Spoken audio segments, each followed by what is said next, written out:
जाते मिले समाज सब आवे निज बदला भवना सर्व दुखो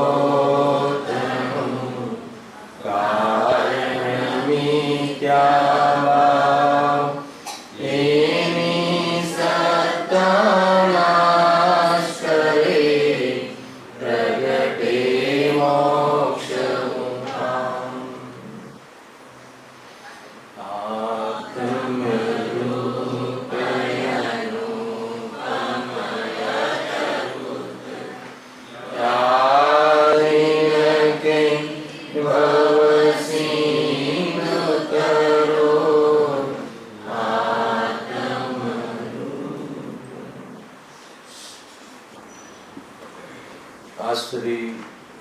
प्रकाशित ग्रंथ से चौथा अधिकार पर આપણે સ્વાધ્યાય ચાલુ રહ્યો છે। દુઃખના કારણ રૂપ એક મિથ્યા જ્ઞાનનું શું સ્વરૂપ છે એના સ્વરૂપની અહીંયા ચર્ચા પંડિતજી કરી છે। એ ટોપિક આપણે સ્વાધ્યાયમાં ચાલી રહ્યો છે। दुखना कारण रूप मिथ्या ज्ञान स्वरूप मिथ्या ज्ञान स्वरूप में पेज नंबर केम से हाँ एक एमने एक स्टेटमेंट आप्યું કે જે જીવને જે વ્યક્તિને મિથ્યા દર્શન છે એનું બધું એ જ્ઞાન મિથ્યા છે। શું કહ્યું સાંભળી ક્યાંથી શરૂઆત થઈ છે કે જેને મિથ્યા દર્શન છે, જેની શ્રદ્ધા ખોટી છે, જેની દૃષ્ટિ ખોટી છે, જેની માન્યતા ખોટી છે, એનું બધું એ જ્ઞાન મિથ્યા છે।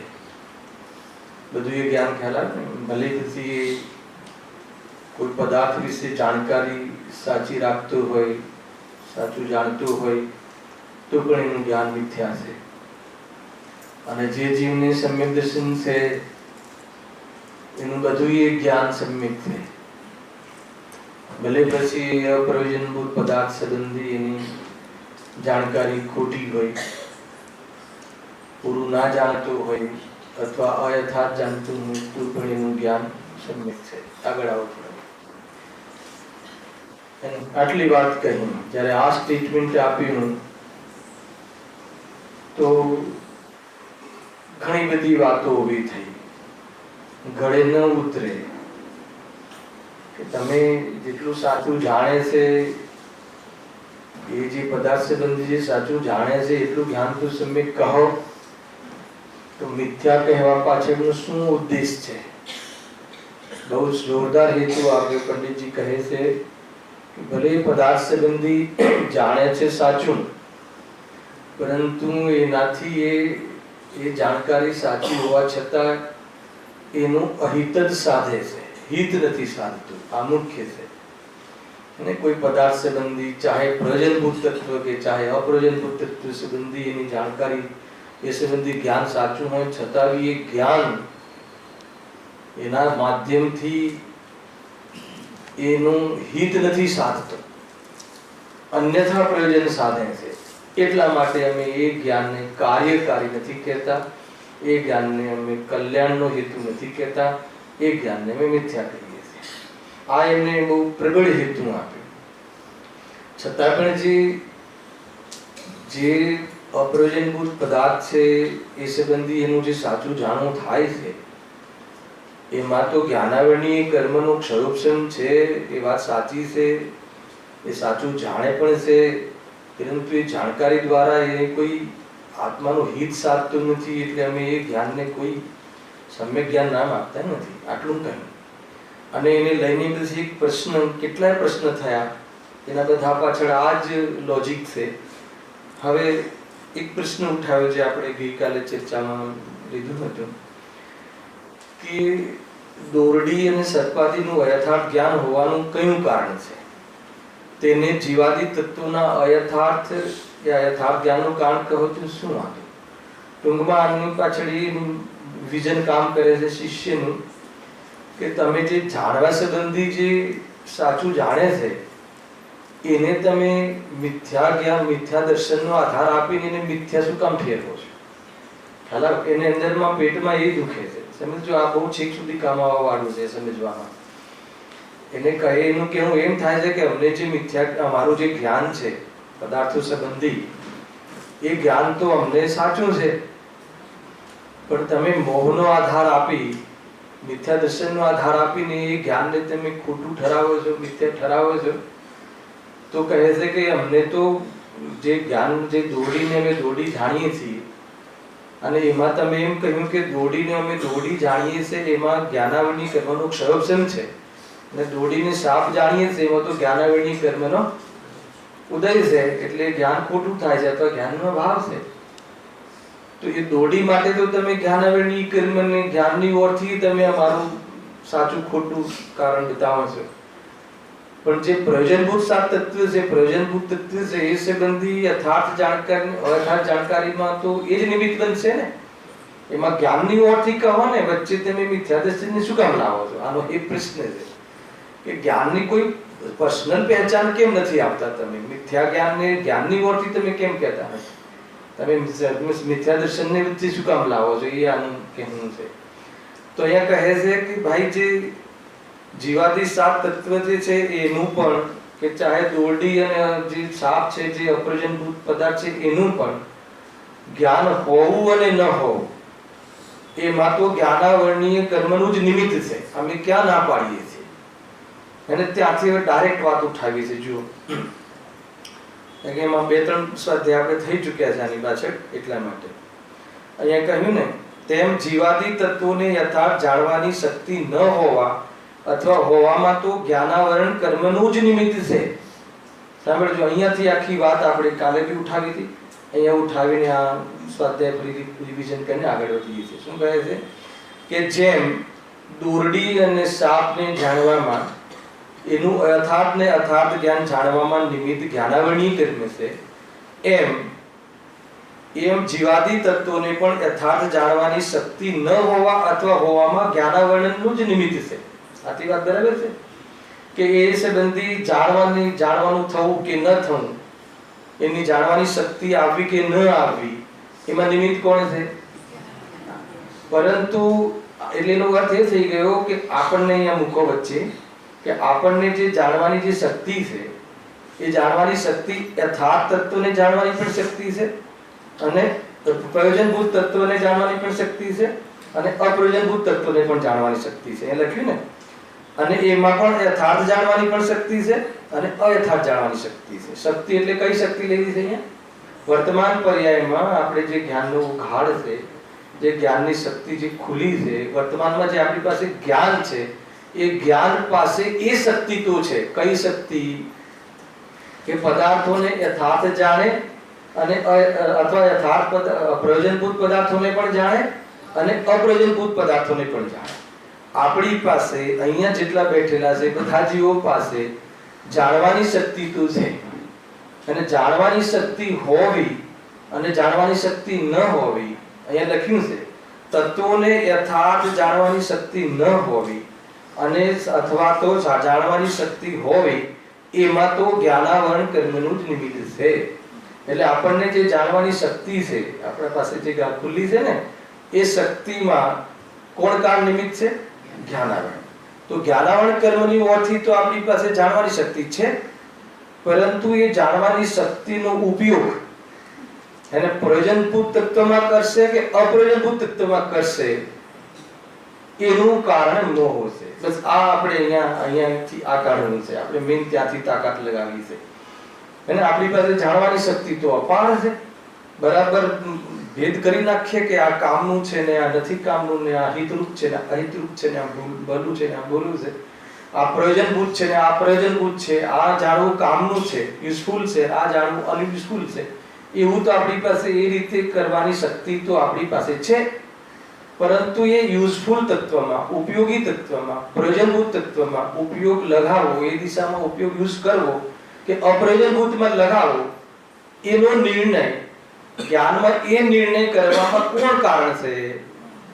તો કે મોહ કારણ છે. આટલી વાત ખ્યાલમાં આવી જોઈએ. ખરેખર જો તમને ઉદાહરણ આપું પાછું આજે એક નવું ઉદાહરણ તમને ખ્યાલ આવશે કે જે તીવ્ર ગ્રહિત મિથ્યા દ્રષ્ટિ હતા, જે જીવ તીવ્ર ગ્રહિત મિથ્યા દ્રષ્ટિ હતો, કયો જીવ? હા, ઇન્દ્રવૃત્તિ ગૌતમ, એનો જીવ કેવો હતો? તીવ્ર ગ્રહિત મિથ્યા દ્રષ્ટિ. 500 શિષ્યોનો ગુરુ, અને 500 શિષ્યોનો હું ગુરુ છું એવો અહંકાર, અને 500 શિષ્યોને શું શીખવાડે?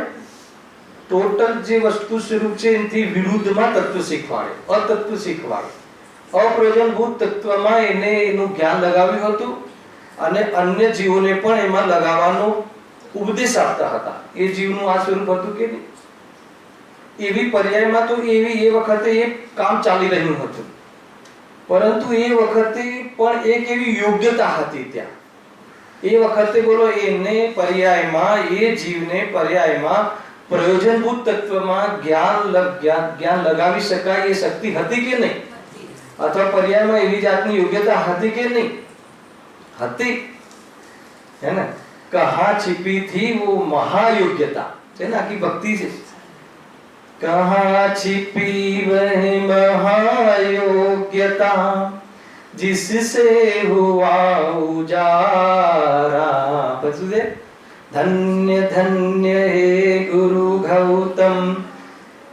પછી ઓ કયો પુરુષાર્થ? धन्य धन्य हे गुरु गौतम पुरुषार्थ तुम्हारा. हाँ पुरुषार्थ तुम्हारा. खूब जोरदार है. कहाँ छिपी वह महायोग्यता? क्या आती महायोग्यता? है ना? जिनसे हुआ उजारा, है ना? अजवाળું અજવાળું થઈ ગયું. જ્યારે મિથ્યાત્વમાં હતા, જ્યારે ગ્રહિત મિથ્યાત્વ હતું, એ વખતે જ્ઞાનમાં કમી હતી કે નહોતી? મને બતાવો. એ વખતે જ્યારે ગ્રહિત મિથ્યાત્વનો પ્રચાર કરતા હતા, ગ્રહિત મિથ્યાત્વના પાઠ બનાવતા હતા, ભગવાન મહાવીરનું સમોષણ લાગ્યું હતું, પણ દર્શન કરવા આવવાનો ભાવ ન આવ્યો. ભગવાન મહાવીરનું સમોષણ હતું એ વખતે, અને ઉપરથી 500 શિષ્યના ગુરુ બનીને જે તત્વના વિરોધમાં વિપરીતતાનો પ્રચાર કરી રહ્યા હતા, એ વખતે એ જીવની જ્ઞાનની પર્યાયમાં પ્રયોજનભૂત તત્વને જાણવાની શક્તિ છુપાયેલી હતી કે નહોતી? સમજજો, હતી કે નહોતી? હવે એમાં તો પ્રૂવ થઈ ગયું છે, એટલે એમાં તો નહોતી કે હતી કોઈ શંકા કરવાનો કોઈ સવાલ જ નથી. હતી ત્યારે તો 1 કલાક પછી જે થવાનું હતું એ થઈ ગયું, બધાને ખબર છે. શું થયું 1 કલાક પછી? है ना? 1 કલાક પછી. यद्यपि એ તો સમોષણમાં એટલે આવેલા, ભગવાન મહાવીરના સમોષણમાં, કે વાસ્તવમાં એમને એમ હતું કે વાસ્તવમાં હું જે સમજાવું છું એ જ સાચું છે, અને આ જે હું તત્વ કહી રહ્યો છું એ જ સાચું છે, અને એ તત્વ સાચા છે એ નક્કી કરવા અથવા પોતે જ જ્ઞાની છે, બીજો કોઈ જ્ઞાની નથી વિશ્વમાં, એ નક્કી કર્યા ભગવાન મહાવીરના સમોષણમાં આવ્યા. ખ્યાલ આવે કે નહીં? અને આવીને શું કર્યું? ખાલી સમ્યક દર્શન નહીં, હે ને? ખાલી સમ્યક દર્શન કર્યું એવું નહીં, દીક્ષા લીધી 7મા ગુણસ્થાનમાં. કાલે રાત્રિમાં સાંભળ્યું 7મું ગુણસ્થાન, હે ને? જિનેશ્વરી દીક્ષા લીધી અને સીધું 7મું ગુણસ્થાન. 3 જ્ઞાનના ધણી થઈ ગયા એક જ વખતમાં. 4 જ્ઞાન, કે મને પર એ જ્ઞાન પણ પ્રગટ થઈ ગયું. તો એ શું થયું કે એ જે ઉપયોગ જે હતો, એમની પાસે જે જ્ઞાન હતું, એ જ્ઞાન તો મિથ્યાત્વના કાળમાં પણ હતું આજકાલ, બરાબર છે, પરંતુ એ વખતે કયા તત્વમાં લગાવેલું હતું? અપ્રયોજનભૂત તત્વમાં. એ અપ્રયોજનભૂત તત્વમાં શું કામ લગાવેલું હતું? એમાં જ્ઞાનનો કોઈ રોલ નહોતો, એમાં જ્ઞાનાવરણીનો કોઈ રોલ નહોતો, એમાં મોહનો રોલ હતો, એમાં અહંકારનો રોલ હતો. એ અહંકારના કારણે એ જીવ એ પ્રયોજનભૂત તત્વને જાણવાની તૈયારી પણ નહોતી, પ્રયોજનભૂત તત્વ જાણવામાં રસ પણ નહોતો, હે ને? જે સૌધર્મ ઇન્દ્ર કે જે બી ગયા હતા ત્યાં કેટલું સમજાવ્યું કે નહીં, એમને રસ નથી, અમને તો અમે જે તત્વ કહીએ છીએ એ બસ ઉત્કૃષ્ટ તત્વ છે. તો એમની અંદરમાં કોઈ રસ જ પરિપાક ન થાય કે નહીં, અમે તો આ જે તત્વ કહીએ છીએ. તો એ વખતે પણ પ્રયોજનભૂત તત્વ સંબંધી જાણવાનું જ્ઞાન પર્યાયની અંદર શક્તિ, પર્યાયની અંદર યોગ્યતા, હે ને, એ પર્યાયગત યોગ્યતા હતી પણ તત્સમયની યોગ્યતા નથી. નહીં. અને ત્રિકાલી ઉપાદાનમાં તો કેવલ જ્ઞાનની શક્તિ બધાને છે, આપણે બધાને છે, એ બી એમને હતી. અને વર્તમાન પર્યાયમાં પણ યોગ્યતા હતી પણ એમાં કોણ નડ્યું? એમાં જ્ઞાનાવરણીય કર્મનું તો કોઈ રોલ જ નહોતું. એમાં મોહનીય કર્મના ઉદયમાં થતો મોહ નડ્યો અને મોહના કારણે પ્રયોજનભૂત તત્વને જાણવામાં ઉપયોગ નતા લગાવતા. પરંતુ જ્યાં પ્રયોજનભૂત તત્વમાં ઉપયોગ લગાવ્યો એને ભેદ જ્ઞાન થયું, ત્યાં મોહ જે છે એ મંદ પડી ગયો, મોહ ઢીલો પડી ગયો, મોહની કેળ તૂટી ગઈ, મોહની કવર તૂટી ગઈ. ખ્યાલ આવે કે નહીં? હજુ તો એને તત્વનો વિચાર કર્યો છે. સાંભળજો આખો પ્રયોગ. જ્યાં ઇન્દ્રવૃત્તિ ગૌતમ સમોષણમાં પ્રવેશ કરે છે, માનસસ્તંભ એમના જ્ઞાનનું જ્ઞેય બને છે અને એ પ્રયોજનભૂત તત્વમાં ઉપયોગ લગાવે છે, ભેદ જ્ઞાનનો ઉપયોગ લગાવે છે, તો એ ખ્યાલ આવે કે નહીં? તો એમાં તો શું થયું? મોહ મંદ પડી ગયો, મોહે હાથ જોડી દીધા, મોહ ઢીલો પડી ગયો. અને જ્યાં એ ભેદ જ્ઞાન રૂપ પ્રતીતિ થઈ જાય છે તો મોહનો નાશ થઈ જાય છે, મોહ ભાગી જાય છે. બોલો આ થયું કે ના થયું? તો મેઇન રોલ તો કોનો આવ્યો? શ્રદ્ધાનો રોલ આવ્યો કે ના આવ્યો ભાઈ? હે ને? જ્ઞાનમાં તો જ્ઞાનની તો કોઈ કમી છે જ નહીં. ટૂંકમાં એ આ જે પ્રસંગ ચાલી રહ્યો છે ને, એ કહે છે કે તું જ્ઞાનની ઓરથી તો કોઈ તું શિકાયત કરે જ નહીં. અમારી પાસે જ્ઞાન નથી, અમને શાસ્ત્ર આવડતા નથી તો કે તને ભેદ જ્ઞાન કરવાની તારી પાસે શક્તિ છે, પંડિતજી એમ કહે છે. અને તારે સાત તત્વ જાણવાની પ્રયોજનભૂત જાણવાની શક્તિ તને સંગીત પંચેન્દ્ર જીવને મફતમાં મળી છે. હવે તું એને ખર્ચતો નથી, અપ્રયોજનભૂતમાં લગાવે છે. એમાં જ્ઞાનાવરણીય કર્મની ઓરથી તને કોઈ પ્રોબ્લેમ નથી અને જ્ઞાનની ઓરથી તારે કોઈ શિકાયત ના હોવી જોઈએ. જે પણ શિકાયત છે તું નથી કરતો, એમાં તને મૂળ નથી આવતો, તારે એમાં મન નથી લાગતું, એમાં તું રસ લેતો નથી, એની પાછળ મોહ કામ કરે છે, એ અહીંયા કહે છે. અને એટલો અર્થ થયો. હવે એમાં આપણને એક ઉદાહરણ બી આપ્યું હતું કાલે પંડિતજી, હે ને? કેમ કે જેમ કે સાતા વિદ્યાનું ઉદાહરણ આપ્યું હતું, ખાલી વાંચીને આપણે આગળ જઈએ. કાલેનો ખુલાસો બહુ થયો હતો. જો એ લખ્યું, પરંતુ જેમ કોઈ પુરુષને ક્ષયોક્ષમથી દુઃખ વા સુખના કારણભૂત પદાર્થોને યથાર્થ જાણવાની શક્તિ હોય, ત્યાં જેને શું કહ્યું? કોઈ વ્યક્તિને, કોઈ પુરુષને ક્ષયોક્ષમથી, ક્ષયોક્ષમ એટલે જ્ઞાનના ઉઘાડથી દુઃખ વા સુખના કારણભૂત પદાર્થોને યથાર્થ જાણવાની શક્તિ હોય, એટલે એ પદાર્થોને જાણવાની સેન્સ હોય. અને સુખનું કારણ અને દુઃખનું કારણ બંનેને જાણવાનું જ્ઞાન તો ખુલ્લું છે. એટલું જ્ઞાનની શક્તિ પર્યાયમાં એટલું જ્ઞાન તો ખુલ્યું છે. કોને ખુલેલું હતું? ઇન્દ્રવૃત્તિ ગૌતમને. પણ એ જ્ઞાન ક્યાં લગાવ્યું હતું? અપ્રયોજનભૂતમાં. કોને કર્યું હતું એવું? આપણે તો કરતા જ નથી, હે ને? ઇન્દ્રવૃત્તિ માટે આપણને ખબર છે, પણ આપણી પાસે બી જ્ઞાન છે કે નહીં? કયું જ્ઞાન? આપણી પાસે ક્ષયોક્ષમ જ્ઞાન પૂરતું છે કે નહીં? પ્રયોજનભૂત પદાર્થ સંબંધી ઉપયોગ લગાવી શકીએ એટલું જ્ઞાન, જાણી શકીએ એટલું જ્ઞાન છે કે નહીં? તો પ્રયોજનભૂત તત્વમાં ઉપયોગ કેમ લગાવતા નથી, હે ને? અને જાણીએ છીએ તો એમાં રસ કેમ નથી આવતો? મૂળ વાત એ છે. અને અપ્રયોજનભૂત તત્વમાં રસ કેમ આવે? અપ્રયોજનભૂત તત્વ જાણવાની પણ આપણામાં શક્તિ છે અને જાણવાનો નિષેધ પણ નથી. જાણવામાં આવી જાય, પણ જાણવામાં જે રસ આવે છે અને પ્રયોજનભૂત તત્વમાં જાણવામાં જે રસ નથી આવતો, એમાં રસ પડતો નથી. આત્માને જાણવામાં, સુખી થવાના તત્વોને જાણવામાં રસ નથી આવતો. અને અપ્રયોજનભૂત તત્વ જે છે કે આત્માના સુખનું કોઈ કારણ જ નથી, એ પ્રયોજનભૂત છે જ નહીં, સુખની પ્રયોજનની સિદ્ધિ જેનાથી થવાની જ નથી, એવા ભણતરમાં રસ, રુચિ આવે છે. અને જે ભણતરના માધ્યમથી આત્માનું કલ્યાણ થઈ જાય છે, થઈ શકે છે, એ ભણતરમાં રુચિ નથી આવતી. હલાવતી પ્રફુલભાઈ, ખ્યાલ પામીને માનો કે હું તમને કોઈ તમારા જે બિઝનેસ છે એની પ્રોડક્ટની અહીંયા હું ચર્ચા કરું કે ભાઈ એમાં આ છે, અત્યારે આ છે, એની આ રીતનું સ્વરૂપ છે, અને એ બધું કરું, એમાં જેવો રસ આવે, હે ને? અને એવો રસ શામાં નથી આવતો? કે આ રાગ છે એ દુઃખરૂપ છે, દીકરો તમારો નથી, તમે તો એનાથી ભિન્ન ચૈતન્ય સ્વરૂપ છો, એમાં રસ કેમ નથી આવતો? અચ્છા, એ જાણવાની બુદ્ધિ તો છે, જ્ઞાન તો છે, પણ એમાં ઉપયોગ લગાવતો નથી. એક અને કદાચિત ઉપયોગ લગાવે તો રસ આવતો નથી. બે થઈ હે ને. ઉપયોગ બી લગાવે છે, માની લો કદાચ આપણે સમજીએ તો જેમ અપ્રયોજનભૂત ઉપયોગ લગાવે છે, ઉપયોગમાં આવે એ દોષ નથી, પણ એ પદાર્થો જાણીને તરત રસ આવે છે. અને કોઈ કહે કે ભાઈ આજકાલ જે છે ને જે શું કહેવાય બિલ્ડિંગ નું જે છે ને શું કહેવાય ને કન્સ્ટ્રક્શન લાઈનમાં બહુ મંદી છે, તો તરત જ આપણા કામ ઉભા થઈ ગયા છે કે શું વાત છે કે બોરીવલીમાં શું ભાવ ચાલે છે, કે પેલા 15,000 ભાવ ચાલતા હતા ને હવે 10,000 થઈ ગયા. કેટલો રસ આવે ખ્યાલ આપણે જાહેરાત કરીને એક વીંટી મળી છે એને ઓફિસમાં ખાતરી કરીને લઈ જવી, મેં બી રજૂઆત કરતી હતી ખ્યાલ કે નહીં, જાહેરાત કરતી હતી. તો એમાં બધાને કેવું રસ, ગમે એટલો અવાજ હોય, પંખા બંધ હોય તો ઉપયોગ કેવો લાગે છે હે. અને પેલા સૌથી પહેલા પોતાના હાથ પર જોઈ લેશે, નહીં બરાબર છે બે છે એટલે એમાં રસ આવે છે. અને અહીંયા કહીએ કે ભાઈ હે ને એ સોનું છે, એ જળ છે, તું ચેતન છે, અને તારું કાંઈ ખોવાતું જ નથી, કોઈનું કાંઈ જતું જ નથી, એ સોનાનું કાંઈ ગયું નથી અને તારું કાંઈ ગયું નથી. ના તો હમણાં પણ પેલું જરા નિશાની કહી એ પહેલા થોડું વિચારવા દો કેવી હતી શું હતી, આ પછી વિચારીએ. કોણ કારણ?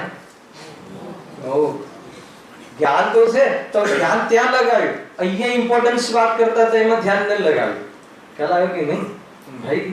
આજે ઇમ્પોર્ટન્સ વાત જે થવાની હોય છે, ગુરુદેવનું પ્રવચન હોય કે આપણે એમના માધ્યમથી આપણું સ્વાધ્યાય ચર્ચા હોય, એના પહેલા ઉપયોગને સમેટવાનું વાત બહુ બહુ મોટું પ્રકરણ છે. એના નિશ્ચય જે કરવામાં આવે છે ને એ ખાલી મંદિરમાં નહીં, આ બી આ સ્વાધ્યાય પણ એક મંદિર છે, આ સ્વાધ્યાય મંદિર પણ એક મંદિર છે. એમાં પ્રવેશ કરતા પહેલા હે ને બધા સાંસારિક પ્રયોજન એ સિવાય ક્યાં બેસવું, ક્યાં ઉઠવું, આ ખુરશી મળશે કે નહીં મળે, ક્યાં નહીં, કાંઈ નહીં, બધું ઉપયોગ શાંત કરી અને તમે 5 મિનિટ પહેલા જો તમારી માનસિક તૈયારી નહીં હોય તો જ્યારે વક્તા આખા દિવસનું ને રાતનું આખું ચિંતન પહેલા બે કથનમાં જે કહે છે એનો લાભ નહીં મળે. ખ્યાલ કોઈ બી વક્તા જ્યારે સ્વાધ્યાય કરાવે ત્યારે એનું પહેલા જ જે 3-4 લીટી આવે ને એમાં આખો વિષય આવી જાય. આ નિયમ છે. અગર જો એ રિયલ વક્તા હશે, સ્વાધ્યાયી હશે, કેમ કે એનું 24 કલાકનું ચિંતન મનન રટન સ્વાધ્યાય તૈયારી એના એ સંબંધી હોય અને પહેલા 3-4 લીટીમાં એનો આખો જ વિષય આવી જતો હોય.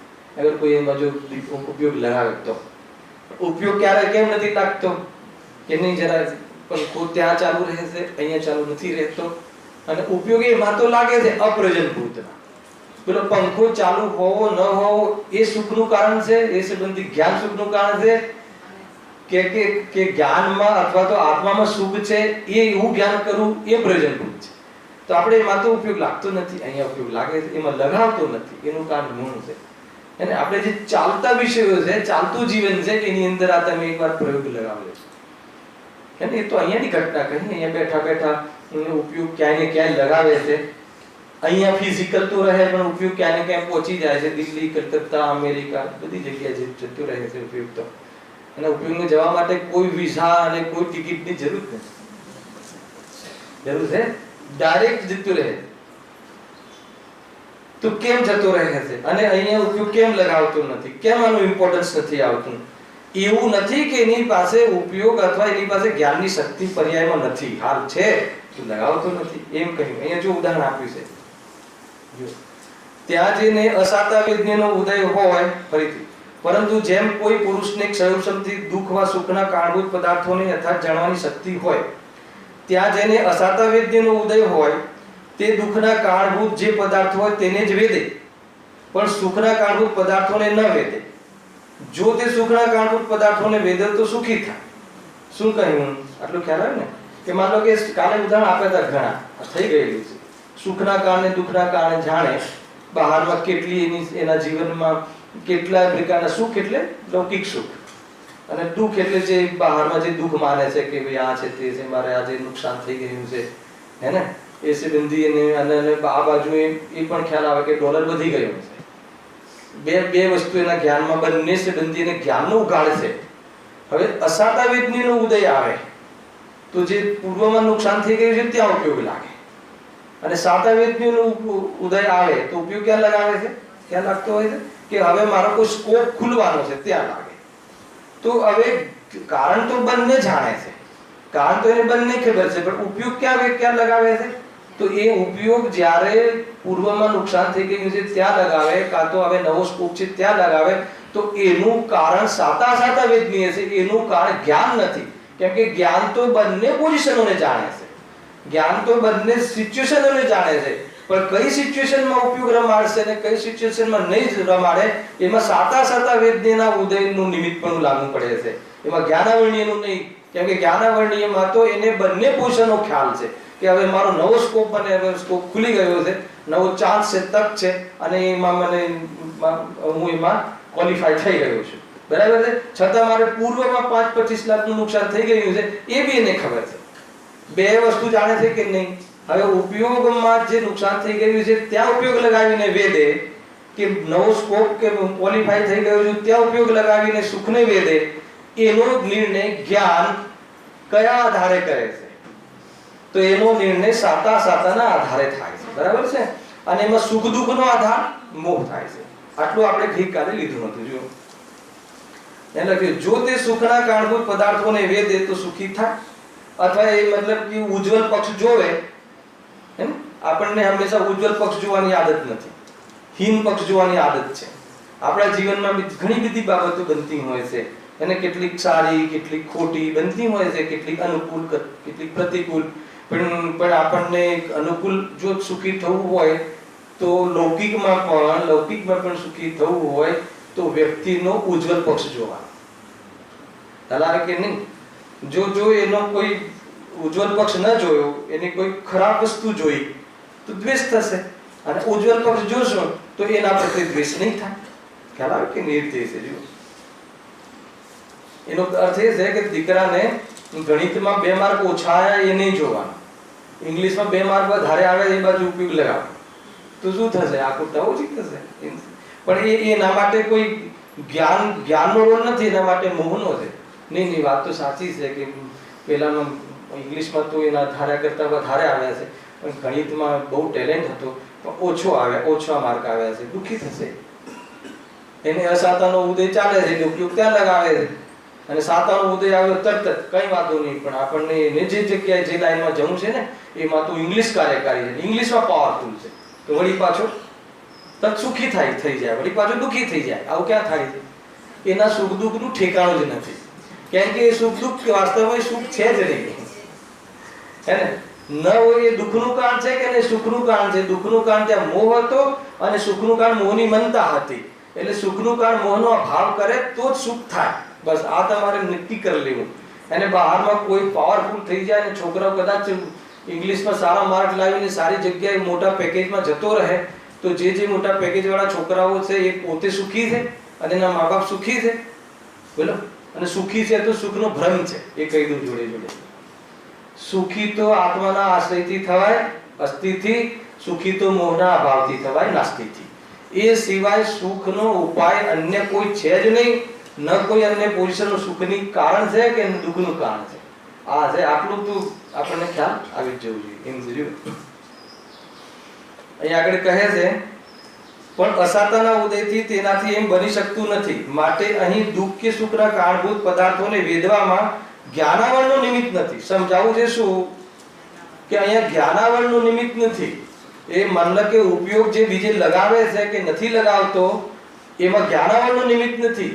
જ્ઞાનાવરણનું નિમિત્ત તો જ્ઞાન ન થવામાં અને જ્ઞાન થવામાં નિમિત્ત છે.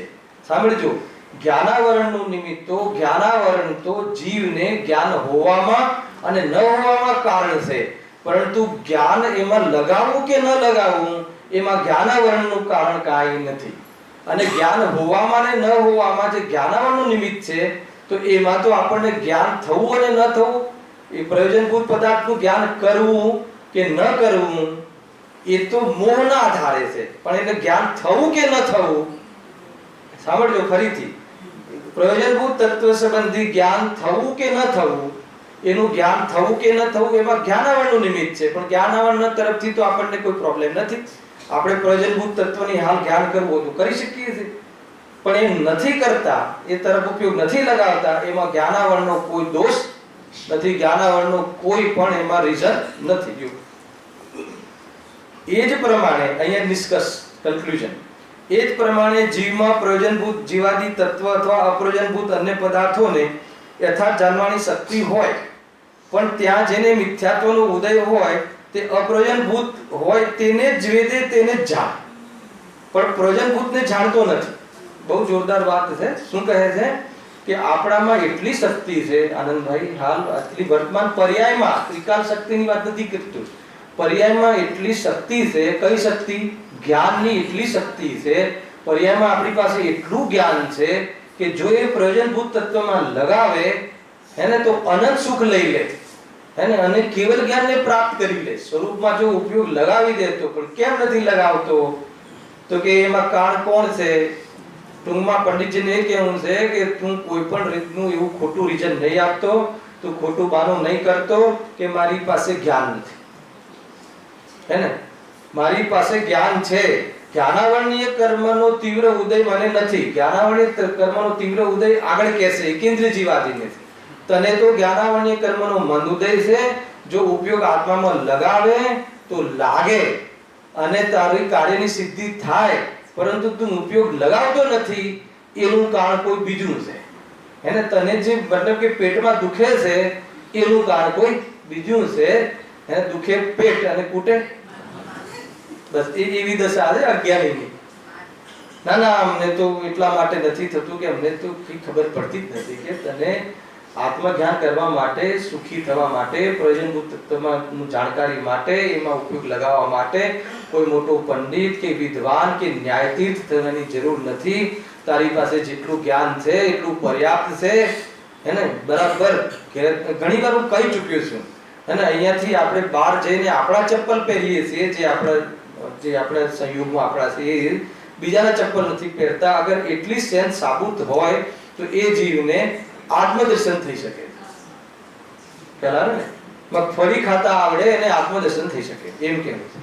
ના ખ્યાલ આવે? મગફળી તો ખ્યાલ છે ને, ગ્રાઉન્ડનટ કહેવાય.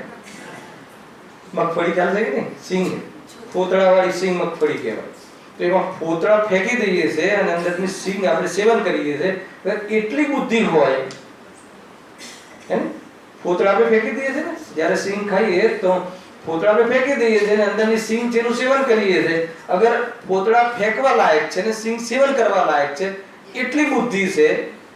તો કે એટલી બુદ્ધિ છે એટલે ઓછી નથી, એટલી બુદ્ધિ કેવલ જ્ઞાનને લઈ આવે છે. બરાબર છે જીતુભાઈ? અને એટલી બુદ્ધિ કોઈનામાં અહીંયા ના હોય તો કહે. ખ્યાલ આવે કે નહીં? ગજબ છે. એ એટલું અહીંયા કહે છે. જો અહીંયા કહે છે કે ફરીથી એ જ પ્રમાણે જીવના પ્રયોજનભૂત જીવાદી તત્વ તથા અપ્રયોજનભૂત અન્ય પદાર્થોને યથાર્થ જાણવાની શક્તિ હોય, પણ ત્યાં જેને મિથ્યાત્વનો ઉદય હોય, એ તો કર્મની ઓરથી મિથ્યાત્વનો ઉદય હોય, તે તો અપ્રયોજનભૂત હોય તેને જ વેદે, અથવા જેને તીવ્ર મોહ હોય, અથવા જેને અંદરમાં સ્વભાવથી વિમુખ હોય, એને તો બહારમાં આવા અપ્રયોજનભૂત તત્વમાં જ ઉપયોગ લગાવે, પણ પ્રયોજનભૂતને જાણતો નથી. કેમ નથી જાણતો? એને પ્રયોજનભૂત તત્વની રુચિ નથી. એને તો અપ્રયોજનભૂત તત્વની જ રુચિ છે કે જેમાંથી સુખ મળે છે એવા તત્વની જાણવાની રુચિ જ નથી. ગજબ વાત છે ભાઈ. અપ્રયોજનભૂત તત્વમાં તો એટલો રસ આવે છે, એટલો રસ આવે છે, એને લોકમાં નિંદામાં તો એટલો રસ આવે છે, ઊંઘ જ ના આવે. આખી રાત 2 વાગે ત્યાં સુધી ઊંઘ ના આવે ને અહીંયા 5 મિનિટ વધી જાય તો જોકા આવે. કેમ એમ છે? બને છે કે નથી બનતું? બોલો, ગમે એટલા તમે રાત્રે કાલે થોડું વધારે લીધું હતું ને, 10 મિનિટ ઉપર લઈ લીધી હતી રાત્રે મેં, હેને. તું અહીંયા કદાચ એમ થયું હશે કે ઊંઘ આવે, અહીંયા તો નથી થતું. આ તો ઉદાહરણ છે, હેને. પણ પછી ઘરે ગયા અને કોઈ અપ્રયોજનભૂત વાત નીકળી, હેને, આત્મકલ્યાણની નહીં, કોઈ બીજી બધી વાત નીકળી ગઈ. ભાઈ આપણે પરમ દિવસ જે હેને પડોશીમાં જે કોઈ પ્રસંગ કરવાનો છે તો એ સંબંધી આપણે તૈયારીઓ કરવાની છે, પડોશીના પ્રસંગે, આપણી નહીં. અને તો હા છે એને આપણે ફોન, એને શું નોટ્સ કરે કે એને હોલનું બુકિંગ કરાવવું જોઈએ, એને રસોઈયાનો કોન્ટેક્ટ કરવો જોઈએ, એમાં જૈન ડિશ બનાવવી જોઈએ, અને એમાં જરા એટલા રસથી કરે કે જાણે એમાંથી મોક્ષ મળી જવાનો હોય. મારે એ નથી કેવું કે કરો કે ના કરો, એને આમાં રસ આવવો જોઈએ. તત પ્રતિ પ્રીતિ ચિત્તેન, હે ને, કેટલું જોરદાર છે. જે પ્રીતિથી એકવાર સાંભળે છે, તો આપણે એકવાર પ્રીતિથી નથી સાંભળ્યું, એને તત્વના પ્રેમથી એકવાર સાંભળે છે, જે વાસ્તવમાં ખટકથી સાંભળે છે, ગંભીરતાથી સાંભળે છે, ઈમાનદારીથી સાંભળે છે. એનો અર્થ એ થઈ ગયો કે આપણે સાંભળીએ તો છીએ અને સમજીએ તો છીએ, પરંતુ સમજતા નથી. ખ્યાલ આવે કે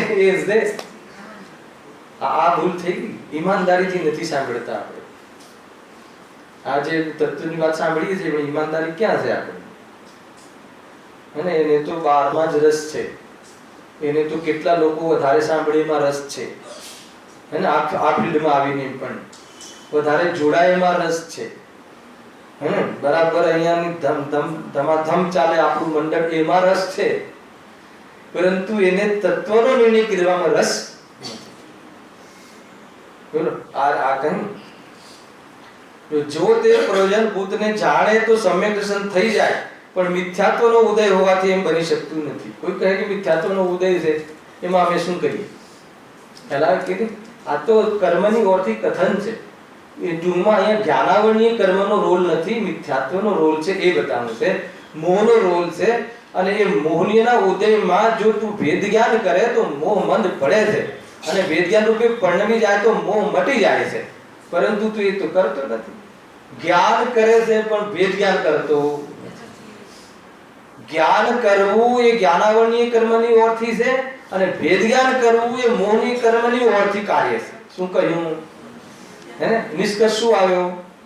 જે જ્ઞાન વધવું, જ્ઞાન કરવું, જ્ઞાન થવું, એ તો જ્ઞાનાવરણીય કર્મના ક્ષૌક્ષમથી થાય છે, એ નિમિત્ત બને છે. પરંતુ ભેદ જ્ઞાનનો અભાવ રહેવો, ભેદ જ્ઞાન ન કરવું, વિવેક ન કરવો, એને તત્વનો વિચાર ન કરવો, આમાં હું મારું દુઃખનું કારણ શું છે એ વિચાર ના કરવો, હું કોણ છું, ક્યાંથી થયો છું એ કામ ન કરવું, હે ને, બાકી બધું જ્ઞાન કરવું. અને આત્મા ચૈતન્ય સ્વરૂપ છે, શરીર જળ સ્વરૂપ છે, રાગ દુઃખ રૂપ છે, એને સંબંધ નિજરા સુખ રૂપ છે, મોક્ષ પ્રગટ કરવાનું ઉપાદેય છે. આમ જ્ઞાન તો કરવું, પણ હું ચેતન સ્વરૂપ છું અને મને જે રાગ થાય છે એ દુઃખ રૂપ છે, એમ ન વિચારવું. હાલાકી ને આ બહુ મોટી પ્રોબ્લેમ છે. સાત તત્વ સંબંધી જાણકારી તો જબરજસ્ત રાખે છે શાસ્ત્રના આધાર પર. જે સાતમા અધિકારમાં સાત તત્વ સંબંધી જે ભૂલ છે ને, એ ભૂલમાં અભ્યાસમાં ભૂલ નથી કરી, અભિપ્રાયમાં ભૂલ કરી. અભ્યાસ તો બધો જ સાચો છે, હે ને, પણ ભૂલ તો અભિપ્રાયમાં પડી છે. અભિપ્રાય બદલવામાં તો વિચારતો જ નથી, એ બાજુ તો એનો પુરુષાર્થ ચલાવતો જ નથી. એ તો એ બાજુ તો જેમ જેમ બરાબર છે, આપણે જેમ માનીએ છીએ બરાબર છે, પણ લોકોએ કેમ માનવું જોઈએ કે જેથી સુખી થઈ જાય, એની પ્રભાવના તો ખૂબ કરે છે. પરંતુ હું સુખી થઈ જાઉં, મારો અભિપ્રાય પલટાય તો હું સુખી થઈ જાઉં, એ તરફ એનું જરા પણ ધ્યાન ગયું નથી. એનું નામ પ્રમાદ, આધ્યાત્મિક પ્રમાદ. હેલા, તમને પ્રફુલભાઈ દીકરો ભગવાન થઈ જાય તો તમને બેસે છે, પણ હું ભગવાન થઈ જાઉં વિશે બધી કેટલું વિચાર્યું?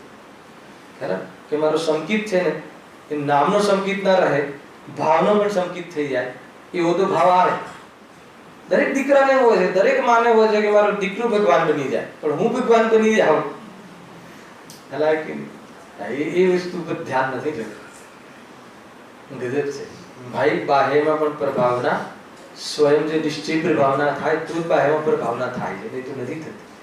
જો તમારું જીવન જો આદર્શ હોય તો તમારો દીકરા તરફ પ્રભાવ પડે છે, પણ તમારું આપણું જીવન આદર્શ ના હોય અને દીકરાનું જીવન આદર્શ બનાવો તો કે એનો પ્રભાવ નથી પડતો.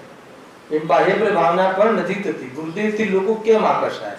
કે એમનું સ્વયંનું જીવન એવું હતું, એને લઈને બાહ્ય પ્રભાવના આટલી થઈ, હે ને. એ છે સ્વયં તો મહંત રહેવા ચાહે છે, એ આવ્યું ને, કેટલી બધી બહુ બધી ભૂલો થાય છે જીવની.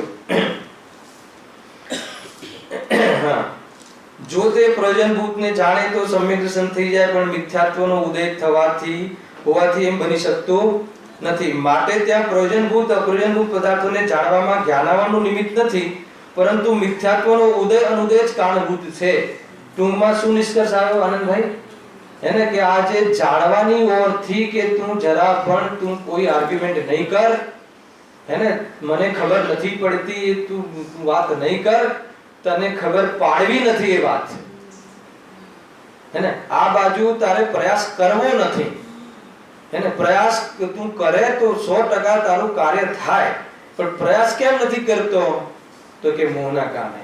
તને બીજી જગ્યાએ ગમે છે, તને બહારમાં ફાવે છે, તને કશાની પૂર્તિ કરવામાં સુખનો ભ્રમ છે, તને બહારમાં સંયોગોથી તારું મૂલ્યાંકન કરે છે, તને પણ આજે એમ છે, આ જીવને એમ છે કે જો રૂપિયા હોય તો દુનિયામાં લોકો પૂછે, પોઝિશન ના હોય તો કોઈ ના પૂછે, અને કોઈ પૂછે તો જ મજા આવે.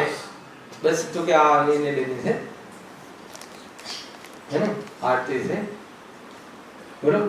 જો બહારમાં આપણે જેમ છે ને જેમ કે તારંગાજી તો વરદત્તાદિ બરાબર છે ને, વરદત્તાદિ હે ને કોડા કોડી મુનિરાજ અહીંયાથી સિદ્ધ વિસ્તાને મુક્તિને પ્રાપ્ત થયા છે. નામ તો એકનું જ દીધું, તો એમાંથી જેનું નામ નથી દીધું, જેને દુનિયાને પરિચય નથી કે અહીંયાથી જેટલા કરોડોમાં ગયા છે એનું નામ પણ ખબર નથી, એવા કેટલા સામાન્ય કેવલી હશે, અને કેટલાકમાં લોકો કોઈ જગ્યાએ કોઈ તીર્થંકર કેવલી શિખરજીના કાંકરે કાંકરેથી કેટલા ગયા છે? અનંત અનંત ગયા છે, પણ નામ 24 ના જ આવે છે. તો બાકીનાને પ્રસિદ્ધિ નથી મળી, તો એમની મુક્તિમાં શું ફરક પડ્યો? લોકો નથી જાણતા તેની મુક્તિને, તો શું ફરક પડી ગયો? અને જે તીર્થંકરોને જેની મુક્તિને આપણે જાણીએ છીએ અને રોજાના પ્રશંસા કરીએ છીએ અને પૂજા કરીએ છીએ, તો એમને કેટલું સુખ વધી ગયું? ખ્યાલ કે નહીં ભાઈ?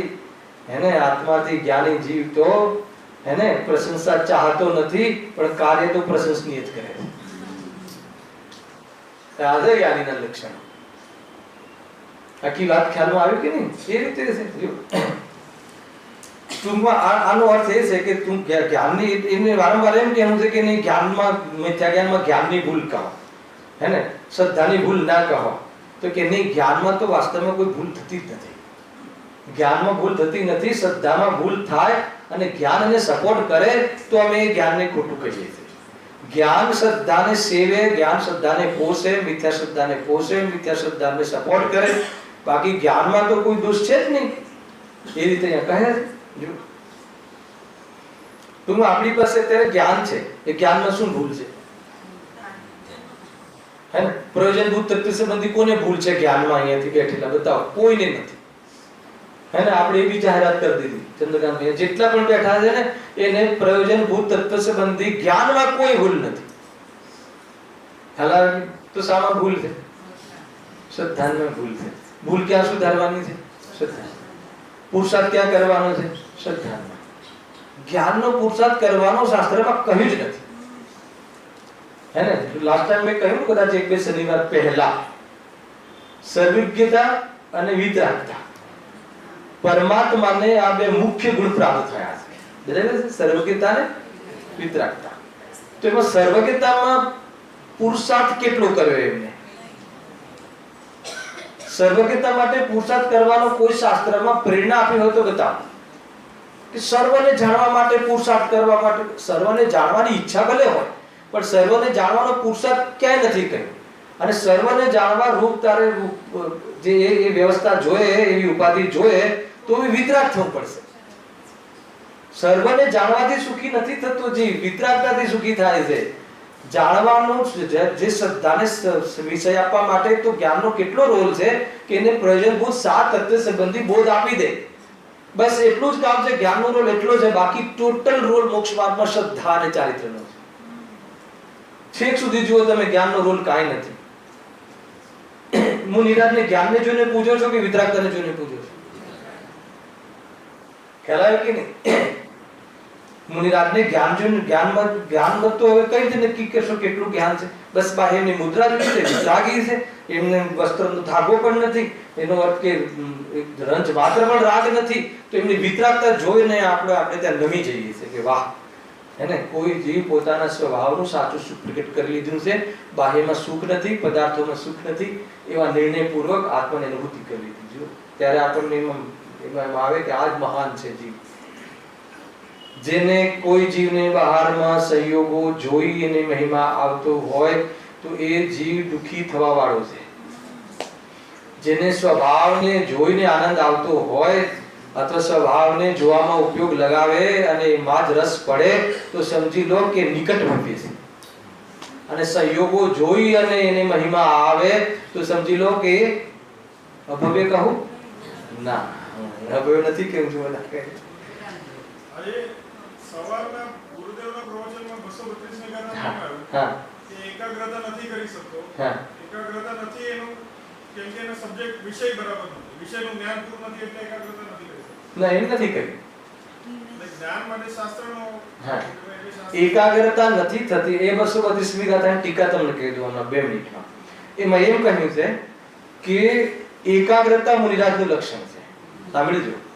અને એકાગ્રતા નથી થઈ શકતા છઠ્ઠામાં આવી જાય છે એમની કમજોરી છે. સાંભળી લો પૂરી વાત, કેમ કે હજુ આપણે કાલે 28 ગુણમાં નથી ગયા એટલે તમારો પ્રશ્ન રહ્યો. એમાં એમ કહ્યું કે મુનિરાજનું લક્ષણ, મુનિરાજની પહેચાન, મુનિરાજની શોભા, મુનિરાજનું જીવન, મુનિરાજનું કર્તવ્ય સ્વરૂપમાં એકાગ્ર થવું, લીન થવું એ છે. પરંતુ એકાગ્રતા અંતર્મુહૂર્તમાં તૂટીને બહારમાં આવી જાય છે, છઠ્ઠામાં આવી જાય છે, એકાગ્રતાનો ભંગ થઈ જાય છે. થાય છે કે નથી થતો? અપવાદ માર્ગમાં આવી જાય છે તો એ એકાગ્રતા તૂટી જાય છે. તો પછી આચાર્ય કુંદકુંદેવ એમના શિષ્યોને કહે છે કે હે મુનિ, જો તારે એકાગ્ર થવું હોય, વિશેષ એકાગ્રતા કરવી હોય તો બાહ્યમાં ઉપાય શું છે? સ્વાધ્યાય. ખ્યાલ આવ્યો કે નહીં? અને સત આવશ્યકમાં એક સ્વાધ્યાય નામનું પણ આવશ્યક કર્યું છે. અને આચાર્ય અમૃતચંદ્રજી સમયસારમાં લખે છે ત્રીજા શ્લોકમાં કે મોહોદય સે મલિન હુઈ હે પરિણતિ મેરી, હે ને? એટલા માટે હું આત્મખ્યાતિ નામની ટીકા લખું છું. આખી આ વાત આવી, આ બધામાં આ વાત છે. કેવી રીતે કે તમારે એકાગ્રતા કેવી રીતે થવાય? એને નિશ્ચયને જાણવાથી. તો મુનિરાજ નિશ્ચય નથી જાણતા? અને નિશ્ચય તો જાણે છે, પરંતુ વેદ જ્ઞાન તો એમને એ રીતે પડમી ગયું છે, પણ વર્તમાનમાં વળી ઉપયોગ ક્યાં લાગ્યો છે? બોલો, આ 12 ભાવનાઓ જે છે એ 12 ભાવનાઓ ભાવવાનું મુખ્ય રૂપ કોને બતાવ્યું છે? મુનિરાજ. એટલે આપણે ન ભાવીએ એમ નહીં, પણ એમની મુખ્યતાથી છે ને આનંદની જગની છે, 12 ભાવનાઓ ભાવે છે. પહેલી ભાવના કઈ છે? અનિત્ય. બરાબર છે? અશરણ, અનિત્ય આદિ ભાવનાઓ જે છે ને, તો હવે એમને અનિત્ય ભાવના ભાવવાની શું જરૂર છે? એમને તો કોઈ સંયોગો છે નહીં. ભાઈ કે ભાઈ આપણને તો ભાઈ આ તારા જે સંયોગો છે અનિત્ય છે, તું નિત્ય છે, તારો સ્વભાવ નિત્ય છે, આ રાગ છે અનિત્ય છે. તો કે એમને હવે અનિત્યની ભાવનામાં શું ભાવે છે? તો કે એમને જે રાગ આવે છે ને, ઉપયોગ બહાર આવી જાય છે ને, ઉપયોગ બહાર આવી જાય ને એટલા રાગથી બચતા નથી ને, સમજાવવાના રાગથી ને આ ને તે જે પણ પ્રભુની વંદના આદિ સ્તુતિ આદિ કરવાના પરિણામ આવી જાય છે. તો એ એકાગ્રતાનો ભંગ થયો તો શું કરવાનું? તો અનિત્ય આદિ ભાવના ભાવે છે. ક્યારે આ રાગ તો અનિત્ય છે, સ્વાધ્યાય થયું ને? ખરેખર સ્વભાવ નિત્ય છે, સ્વરૂપમાં રહેવું હોય સ્વરૂપ જ નિત્ય છે, એ નાશે રહીએ તો નિત્ય આનંદ મળે. તો એ રીતે ભાવના ભાવે છે. તો એ રીતે નિશ્ચયનો અભ્યાસ ફરીથી કરે છે. મુનિ અવસ્થામાં પણ આચાર્ય કુંદકુંદેવ પોતાના સંઘના મુનિરાજોને કહે છે કે હે મુનિ, જ્યારે તમારી એકાગ્રતા તૂટે તો ફેર આગમના માધ્યમથી વેદ જ્ઞાનનો વિચાર કરી નિશ્ચય જે પદાર્થોનો નિશ્ચય પદાર્થોનું સ્વરૂપને ફેર સ્મરણમાં લાવી અને ઉપયોગને તમે શાંત કરો. એને બધા જે સભામાં જેટલા શ્રોતાઓ છે એ પોતે સામર્થ્યવાળા છે, એ પોતાનું નિજ કલ્યાણ કરવા માટે સમર્થ છે. તમને એ કલ્યાણ કરે એવો ભાવ આવ્યો છે, એ ભાવને એ દ્રવ્યનું દ્રવ્ય ગુણ પર્યાયપણું વિચારી અને એ નિશ્ચય સ્વરૂપ જાણી, પદાર્થનું પૂરું સ્વરૂપ જાણી અને તમારા વિકલ્પને શાંત કરો. ખ્યાલ કે નહીં? એ રીતે છે. એટલે ફરીથી એમને એમ કહે છે કે ભાઈ એકાગ્રતા શાનાથી થવાય? નિશ્ચયના સ્વરૂપને જાણીને, એને વસ્તુનું નિશ્ચય સ્વરૂપ જાણીને. અને નિશ્ચયનું સ્વરૂપ ક્યાં વર્ણન કર્યું છે? તો કે આગમમાં છે. એટલે તમારે શું કરવું જોઈએ? આગમનો અભ્યાસ કરવો જોઈએ. હે ને? આગમનો અભ્યાસ કરાવવો જોઈએ નહીં, આગમનો અભ્યાસ કરવો જોઈએ. હવે મુનિરાજને મુનિ આપે છે કે ભાઈ તમારે આગમનો અભ્યાસ કરવો જોઈએ, અને આપણે એમ થાય છે કે બહુ થઈ ગયું, આપણે તો બહુ અભ્યાસ કરી લીધો, આપણું કામ થઈ ગયું છે. ખ્યાલ આવે ને? એક આચાર્ય કુંદકુંદેવ એમના સંઘના તમામ સંતોને, ભાવલિંગી સંતોને, જે 3 ચોકડી કસાયના ભાવની વિતરાગતા વાળા છે એવા મહામુનિ રાજોને એમને પ્રેરે છે. એમને કહે છે કે હે મુનિ, આપણે આ છઠ્ઠામાં આવી જઈએ છે, આપણી શોભા નથી, એને આપણો ઉપયોગ બહાર જાય છે, શોભા નથી, તો શું કરવું જોઈએ? હે ને? એકાગ્રતા વસ્તુના નિશ્ચય કરવાથી, વસ્તુનો નિર્ણય કરવાથી વસ્તુના સ્વરૂપનો નિર્ણય કરવાથી એકાગ્રતા વધે છે. હવે એમને તો નિર્ણય શું પ્રતીતિ છે, મુનિરાજને તો પ્રતીતિ છે, સમ્યક દૃષ્ટિ છે, તો પણ કહે છે કે તમે બહાર કેમ આવ્યા, કે નહીં થોડોક આ રાગ આવી ગયો કે જે હું પામ્યો છું એ બધા પામે. તો કહે છે કે તમને વસ્તુનો નિર્ણય નથી, એ પામવા માટે સમજ છે કે નહીં, તમે પમાવી શકો છો? ના, નિમિત્ત તો બનવું ને. તો કે નિમિત્ત કરી શકે છે, નિમિત્ત બનવું એનો અર્થ કે નિમિત્ત કરી શકતો નથી. અને એ તો તમારી મુદ્રા જોઈને માર્ગદર્શન લઈ લેશે, તમે તો અંદર પધારો, હલાવે કે નહીં, તમે તો સ્વરૂપમાં જાઓ, એ રીતની કથા છે. એમાં એવું નથી કે એકાગ્રતા કોઈ એમને. તમે શું પ્રશ્ન કર્યો હતો?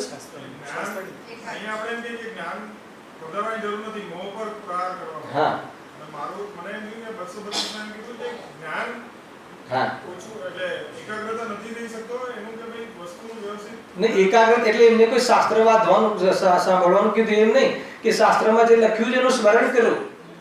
એને એ જે 7 તત્વ દ્રવ્ય ગુણ પર્યાય એ જે બધું સ્વરૂપ કહ્યું છે એને પાછું યાદ કરો, એનું સ્મરણ કરો, એટલું જ કરવાનું છે. ભેદ વિજ્ઞાન કરો. સ્વાધ્યાય વાસ્તવમાં સ્વાધ્યાય એટલે ભેદ વિજ્ઞાન છે. આપણે જે સ્વાધ્યાયને આજે આપણે આ સમજીએ છીએ ને એ સ્વાધ્યાય બદલે નથી કાંઈ. આ તો સ્વાધ્યાય કોને કહેવાય ખબર છે? કે રસનું પોષણ કરવાનું નામ સ્વાધ્યાય છે.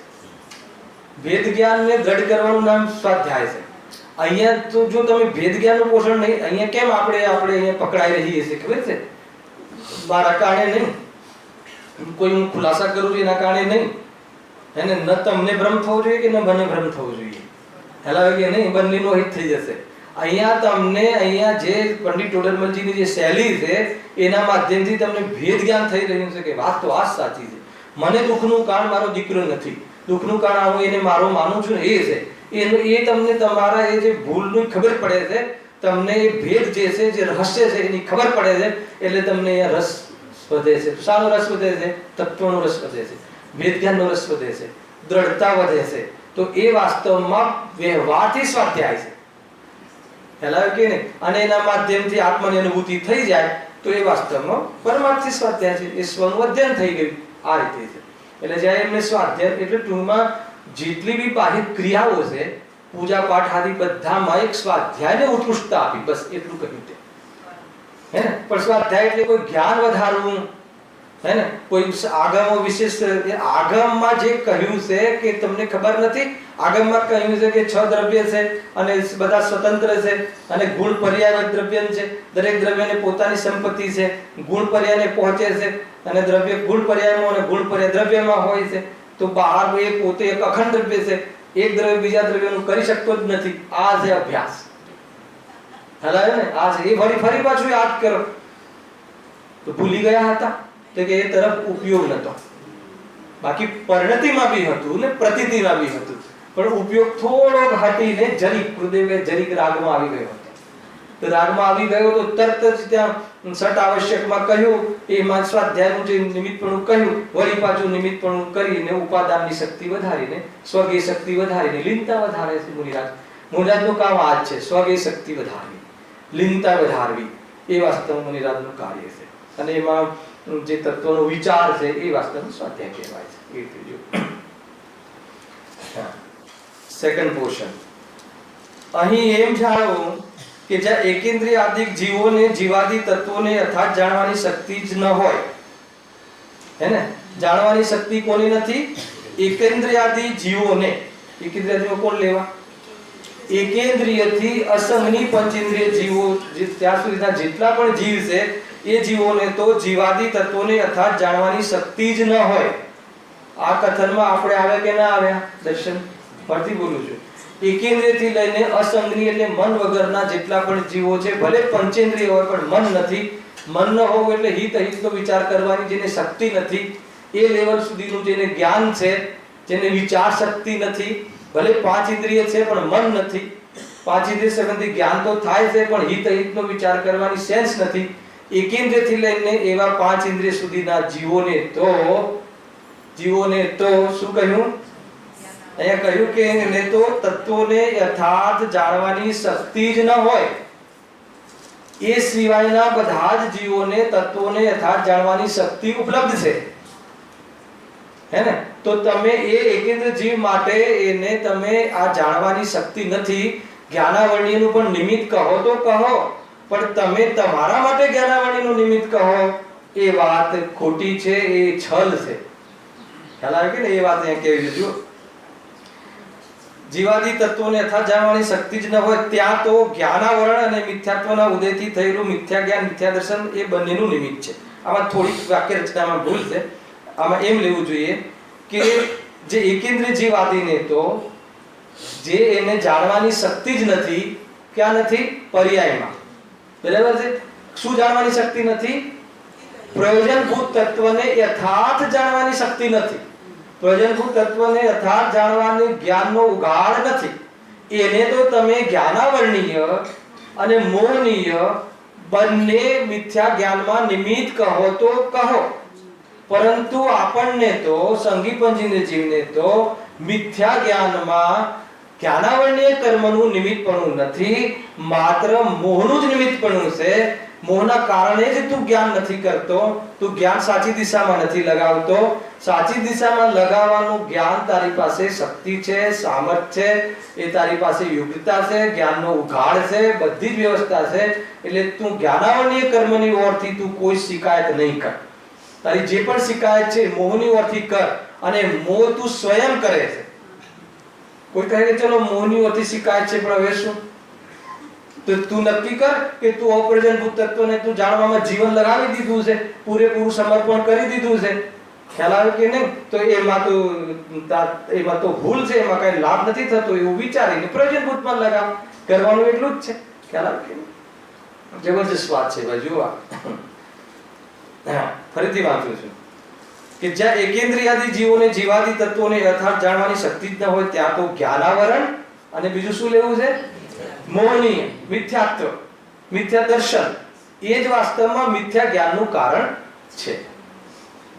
તથા જ્યાં સંઘી મનુષ્ય આદિકને ક્ષૌક્ષમાદી લબ્ધિજની શક્તિ હોય અને તે ન જાણે ત્યાં તો મિથ્યાત્વનો જ ઉદય નિમિત્ત રૂપ જાણો. આવી ગયું? સંઘી પંચેન્દ્ર જીવ જે આપણે બધા જીવો છીએ એને તો લબ્ધિજની શક્તિ હોય, એટલે આપણી પાસે લબ્ધિ છે, એટલી વાસ્તવમાં પર્યાયમાં લબ્ધિ શક્તિ ક્ષમતા છે. જાણી શકીએ છીએ પણ જાણવાનો પ્રયાસ કરતા નથી. એમાં તો મિથ્યાત્વનો જ મોહનો જ દોષ છે, મિથ્યાત્વનો જ ભૂલ છે. એમાં તો તારો ભ્રમ જ કારણ છે, એમાં બીજું કોઈ કારણ નથી. તેથી મિથ્યા જ્ઞાનનું મુખ્ય કારણ જ્ઞાનાવરણ ન કહેતા દર્શન મોહનીયના ઉદયજનિત ભાવને જ કારણરૂપ કહ્યું છે. જો અહીંયા આ વાત કહીને મિથ્યા જ્ઞાનનું મુખ્ય કારણ જ્ઞાનાવરણ ન કહેતા દર્શન મોહનીય ઉદયજનિત ભાવને જ કારણરૂપ કહ્યું છે. કેમ આ સિદ્ધિ કરી પડી ખબર છે? કેમ કે એમને પહેલા શું વાક્ય સ્ટેટમેન્ટ આપ્યું હતું કે મિથ્યા જ્ઞાનનું કારણ એને જ્ઞાનાવરણીય નથી. ખરેખર જે મિથ્યા દ્રષ્ટિ છે, જેને મિથ્યા દર્શન છે, એ જ વાસ્તવમાં મિથ્યા જ્ઞાનનું કારણ છે, અથવા તો એનું બધું જ જ્ઞાન મિથ્યા છે. આ કહે છે કે તમે મિથ્યા દર્શનને શું કામ? મિથ્યા દ્રષ્ટિ હોય તો બી એને ઘણું બધું જ્ઞાન સાચું હોય છે. ખ્યાલ યથાર્થ તત્વનું જ્ઞાન પણ સાચું હોય છે, પણ કહે છે કે એ યથાર્થ જ્ઞાન પહેલા તો યથાર્થ તત્વમાં લગાવતો નથી. જે મિથ્યા દ્રષ્ટિ હોય તીવ્ર, અંતિમ સ્ટેટમેન્ટ સાંભળી લો આનું નિષ્કર્ષ, જે તીવ્ર મિથ્યા દ્રષ્ટિ સંઘી પંચેન્દ્ર જીવ છે. સાંભળજો, જે તીવ્ર મિથ્યાત્વ છે, જેને તીવ્ર મિથ્યાત્વ એટલે શું? તીવ્ર મોહ એટલે શું? કે જેને બહારમાં એવો ભ્રમ છે કે નહીં હું પરનું કરી શકું છું. આજે આવ્યું હતું ને, જે બહારનો એવો ભ્રમ છે કે જે વાસ્તવમાં મને આ શરીર જ સુખનું કારણ છે, ભોગ જ સુખનું કારણ છે, એવો જેને તીવ્ર ભ્રમ છે, એ જીવ એની પાસે મોહના અભાવ કરવાની, દુઃખના અભાવ કરવાની નું જ્ઞાન હોવા છતાં પણ ત્યાં ઉપયોગ લગાવતો નથી. અને જેને મોહની મંદતા છે એ અહીંયા ઉપયોગ તો લગાવે છે. ખ્યાલ આવે ને? સાંભળજો, બે વસ્તુ, મોહની મનતા પણ છે અને જ્ઞાન પણ છે અને ઉપયોગ લગાવે પણ છે. તો પછી કાર્ય કેમ થતું? તો અહીંયા કહે છે કે ઉપયોગ લગાવે અને કાર્ય ન થાય એમ બને જ નહીં. એનો અર્થ કે ઉપયોગ તો લગાવે છે પરંતુ પ્રયોજન સાધતો નથી. ઉપયોગ લગાવીને પણ અયથાર્થ જ પ્રયોજન સાધે છે. સાંભળજો, તો વળી આ કયો મોહ થયો? તો કે અહીંયા આવીને પણ તીવ્ર મોહ રહ્યો. સાંભળજો, હે ને? માનો કે આપણે ઉપયોગ તો લગાવ્યો, ઉપયોગ લગાવ્યો એટલે બરાબર તમારા ક્લાસ રેગ્યુલર ભર્યા, બરાબર નોટ્સ બનાવી, બરાબર પરીક્ષાઓ આપી, 100 માંથી 100 માર્ક્સ બધું જ જાણ્યું, હે ને? એટલે પ્રયોજનભૂત તત્વમાં ઉપયોગ બી લગાવ્યો. લગાવ્યો કહેવાય કે ના કહેવાય? લગાવ્યો કહેવાય. તો ઉપયોગ લગાવ્યો તો કાર્ય કેમ થતું નથી? ઉપયોગ લગાવીને પણ એને તો પ્રયોજનની સિદ્ધિ ન કરી, અન્યથા પ્રયોજન સાધ્યું. કયું પ્રયોજન સાધ્યું? અને મને ઘણું આવડે છે, બધા કરતા મારું જ્ઞાન ચોખ્ખું છે, તો ઉઘાડરૂપ જ્ઞાનમાં મોહિત થઈ ગયો, એને અર્થાત તો એને જ્ઞાનની એક સમયની પર્યાયમાં દ્રષ્ટિ કરી. આવું જ્ઞાન મારું સ્વભાવ છે અને આવું જ્ઞાન બધા જ જીવોનો સ્વભાવ છે, એ રીતે સમાન દ્રષ્ટિથી ન જોઈ અને પાછો પક્ષપાત ઉભો કરી એને રાગ દ્વેષ કર્યો. કેટલી સજાગતા, કેટલી સાવધાની! વેદ જ્ઞાનના પ્રસંગમાં પણ વેદ જ્ઞાનના માધ્યમથી ક્યાં ધ્યાન જવું જોઈએ, કઈ બાજુ ઉપયોગ વિશેષ લાગવો જોઈએ, ઉપયોગ ક્યાં રમાડવો જોઈએ, એ બધી જ જાણકારી યથાર્થ કરી અને જો સ્વયં ઉપયોગ લગાવે તો એનું હિત અવશ્ય થશે, નહીં તો એનું હિત નહીં થાય, એવી આની ચર્ચા છે. સહેજાનંદી સુખ સ્વરૂપી અવિનાશી આત્મ સ્વરૂપ